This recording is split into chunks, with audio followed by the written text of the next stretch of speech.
रीनू थी एक नंबर की आलसी, लेकिन शादी के बाद घर के सारे काम की जिम्मेदारी उस पर आ गई। एक दिन रीनू किचन में बड़बड़ाती है, हे भगवान, कितना अच्छा होता कि पूरे घर में सिर्फ सोने का कमरा होता और टीवी वाला कमरा और खाने वाला कमरा। ये किचन की रचना क्यों कर दी भगवान? अरे आलसी औरत, जल्दी से नाश्ता और खाना तैयार कर दो। बच्चों को और मुझे काम पर और स्कूल निकलना है। सुना है विदेश में डब्बे में बंद खाना आता है, बस खोलो और खा जाओ। कितनी अच्छी जिंदगी है ना वहाँ की, काश मैं विदेश में पैदा होती। वैसे इससे भी अच्छी जिंदगी होती है किसी की जिसमें डिब्बा भी नहीं खोलना पड़ता। अच्छा, किसकी किसकी जल्दी बताओ ना, मैं तो फिर वहीं चली जाऊंगी। सतीश बाहर की ओर इशारा करके कहता है, जहाँ भैंस घास खा रही थी वो देखो, उसे कोई मेहनत नहीं करनी पड़ती, खुद का भी पेट भर रहा है और बच्चों का भी। अच्छा ही होता कि मैं गाय होती। रीनू की आलसपना दिन पर दिन बढ़ता ही जा रहा था कि एक दिन रीनू की सहेली उससे मिलने आती है। ढेर सारे जेवर और सुंदर साड़ी पर्स से लदी हुई होती है स्नेहा। अरे स्नेहा, तू तो बड़ी मेंटेन लग रही है। हाँ, लेकिन तू क्यों उजड़े चमन की तरह फैल रही है? यार, घर का सारा काम मुझे करना पड़ता है। रीनू, हम दोनों तो बचपन की सहेलियां हैं, मैं तुझे अच्छी तरह से जानती हूँ। तू तो एक नंबर की कामचोर औरत है। मतलब कि कम काम करती थी तू तो। यार देख, मेरा तो हाल सभी को पता है।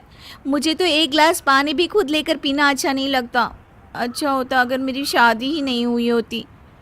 अरे मेरे पास एक आइडिया है, तू घर के सारे काम के लिए काम वाली लगवा ले।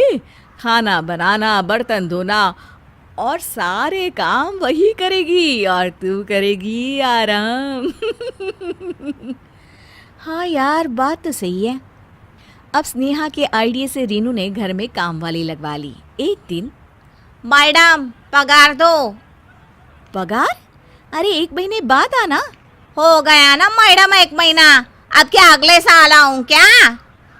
क्या 1 महीना भी हो गया? आराम इतना मिला कि 1 महीना कैसे गुजर गया पता ही नहीं चला। रीनू अलमारी खोलती है, सामने बच्चे की फीस के पैसे पड़े होते हैं, वो उसे नौकरानी को दे देती है।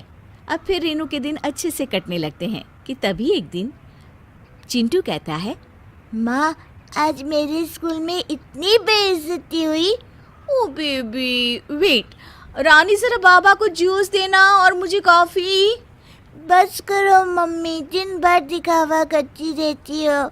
स्कूल की फीस पिछले 2 महीने से नहीं दी है आपने, इस बार भी नहीं दी तो नाम कट जाएगा। रीनू को याद आता है कि उसने तो वो पैसे काम वालियों में बांट दिए थे। वहीं एक दिन स्नेहा फिर रीनू के घर आती है। रीनू, चलो शॉपिंग पर चलते हैं, कितने दिन हो गए कोई नई ड्रेस नहीं खरीदी। ओह हाँ हाँ श्योर। तभी रीनू को याद आता है कि जो थोड़े से पैसे बचे हैं उसे तो खाना बनाने वाले को देना है। रीनू के पास अब ज़रूरी काम के लिए भी पैसे नहीं बचते हैं कि तभी अचानक विश्व में महामारी फैल जाने के कारण लॉकडाउन हो जाता है। अरे रीनू, मैं अब ऑफिस का काम घर से ही करूँगा क्योंकि महामारी के कारण पूरा देश लॉकडाउन में है। अब ना हम बाहर जाएंगे, ना ही हमारे घर में कोई दूसरा बाहर से आएगा, और हाँ, काम वाली भी नहीं। बस अब क्या था, 3 महीने के लॉकडाउन में ना कोई काम वाले घर आती है और ना ही रीनू किसी शॉपिंग के लिए जा पाती है। सामान भी उतना आता जितनी ज़रूरत होती। 3 महीने बाद जब लॉकडाउन खुलता है, स्नेहा सीधे रीनू के घर पहुंचती है। अरे रीनू, मैं शॉपिंग में जा रही थी, 3 महीने से एक रुमाल नहीं खरीदा। देख, तू भी चलना है तो चल मेरे साथ। रीनू जल्दी से अपनी अलमारी खोलती है और देखती है कि ढेर सारे पैसे जमा हैं। वो मन में सोचती है कि अरे वाह, थोड़ा इसे काम खुद करके मैं कितने पैसे बचा सकती हूँ। वो स्नेहा के पास जाती है और कहती है, हाँ हाँ स्नेहा चल, मैं तो आज सोने की झुमके लूँगी। अरे लोगों को लॉकडाउन में पैसों की किल्लत हो गई और एक तू है जो सोने के झुमके लेने की बात कर रही है। ऐसा क्या खजाना लग गया है तेरे हाथ? अरे बहन, मेरे हाथ मेहनत का खजाना लग गया है। मेहनत का खजाना? ये क्या होता है? तू नहीं समझेगी, चल शॉपिंग पर। और दोनों निकल जाती हैं शॉपिंग के लिए। Thanks for watching! Don't forget to subscribe to OG Kidovers for more fun stories. Bye-bye!